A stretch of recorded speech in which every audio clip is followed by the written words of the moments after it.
Chapter 7. What can it mean? Empty. Nancy Drew announced as she flung open the closet door and looked carefully inside.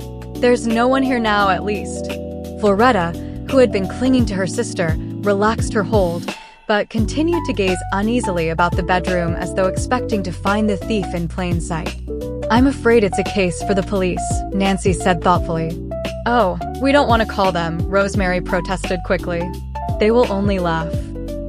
We talked to them once about strange things that have been going on here, and they weren't interested. They seemed to think someone was trying to play a joke on us, and they didn't even send a man to investigate, Floretta added. If only you will take the case, Miss Drew, Rosemary begged. We'll be glad to pay you well for your work. But I'm not a detective, Nancy protested. We heard about the clever way you helped the Horner girls and Abigail Rowan. Surely, you can help us. We need help so desperately. I'll be glad to do anything I can, Nancy promised willingly. But of course I'll not take money. But it wouldn't be fair of us to ask you. I am really tremendously interested in the mystery. I'll have a lot of fun trying to solve it. Whether I can do it or not is another matter. There really are no clues with which to start. If I could spend a night or so here. You're more than welcome to come and visit us if you will, Rosemary told her. But you come at your own risk, Floretta added. I'll talk with Father this evening and ask him if I may come, Nancy promised. How will you notify us? Floretta asked. We have no telephone. Oh, I'll send a note. I think it wise not to advertise the real purpose of my visit. A good idea, Rosemary agreed. Floretta and I will take care not to mention it to anyone. Nancy glanced at her watch. I must dash for home now, or Father will be worried to death.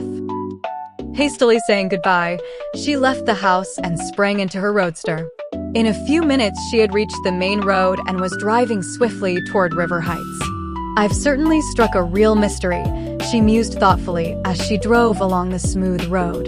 The mansion is haunted all right, but it's haunted by a flesh and blood ghost unless I miss my guess. Nancy Drew had no theory which would explain the strange happenings at the mansion, but if her father granted permission, she planned to stay several days at the house and investigate everything thoroughly. What the search would reveal she had no idea, but she felt certain she would unearth valuable clues. I'll go home and try to piece things together, she told herself. That's what a regular detective would do. It was after dark when Nancy finally reached home. She flashed into the garage with a skill born of long practice and hurried guiltily toward the house. As she had expected, her father had reached home ahead of her. Nancy, I've been worried about you, he began. Don't scold, Nancy begged. I tried not to break my promise, but I couldn't help it this time. Oh, I had the most exciting afternoon. But exciting adventures are hard on poor old Dad, Mr. Drew chided. When you didn't get back, I thought perhaps you had had car trouble on the road. I was about ready to start after you. I'm terribly sorry. Honestly, I am. Nancy looked so genuinely sorry that Carson Drew promptly forgave her. Tell me about your adventure, he suggested. Oh, I met two of the dearest ladies. They're rather eccentric but, oh, so charming and nice. And you call that an adventure? And Mr. Drew smiled. Of course not. I haven't reached the adventure part of it yet. These ladies live in a haunted house. Of course it isn't really haunted, but strange things are going on there, and they want me to find out what's what. Breathlessly, Nancy poured out her words. Not so fast, Carson Drew stopped her. I can't make head or tail of what you were saying. You met two ladies who live in a haunted house, which really isn't haunted. That doesn't make sense. Oh, you lawyers are so particular about facts, Nancy sighed. Beginning at the first of the story, she related everything which had happened at the Turnbull mansion. Her father listened quietly until she had finished. I've heard a great deal about the Turnbull sisters, he remarked. They come from an excellent family. I believe the mansion has belonged to the Turnbulls ever since it was built. It would be a tragedy to Miss Rosemary and Miss Floretta if they had to sell the place now, Dad. I want so badly to help them. They have invited me to visit them, and I'd like to do it. May I? I don't know what to say, Nancy. From what you've told me, I am inclined to believe there may be danger in visiting that house. I'll be careful, Dad. It won't be any worse for me to sleep in that house than it is for Rosemary and Floretta Turnbull.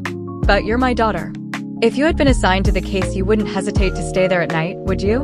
No, Carson Drew admitted reluctantly, for he saw that Nancy was neatly cornering him. And you've often said you wanted me to grow up self-reliant and brave. Carson Drew threw up his hands in resignation. You win, Nancy. Your eloquence would convince a jury. When may I go? Well, let me see. This is Monday. Mr. Drew considered the desk calendar. I'll be leaving for Chicago myself Thursday. You're going to Chicago? I didn't know that. Yes, on a business trip. The matter just came up this afternoon. I'll be gone about a week. He looked speculatively at Nancy. Wouldn't you like to go along? Oh, of course, but if I do, I wouldn't get to visit the Turnbull sisters. Are you willing to give up the trip for the chance to ferret out this mystery? Oh, yes. Carson Drew sighed.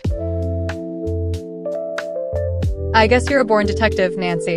Well, since your heart is set on it, I'll give my consent. You may visit the Turnbulls while I am gone. A whole week. Yes, if you like. Goody. Goody. Nancy pranced wildly about the room. Carson Drew laughed. I hope you catch the ghost if it will make you happy. Then the smile faded from his lips. You'll not run into danger? Not if I see it first. Seriously, Nancy, you'll be careful, won't you? Of course. Carson Drew crossed the room and paused in front of his desk. Unlocking a drawer, he took out a shiny object and handed it to his daughter. Your revolver, Dad. Yes, I want you to take it with you. But I shan't need it. I hope not. But it pays to be prepared. I'll feel better if I know you have it. The mansion ghost may turn out to be a livelier one than we expect. Carson Drew spoke half jestingly, little suspecting that his observation was a true prophecy.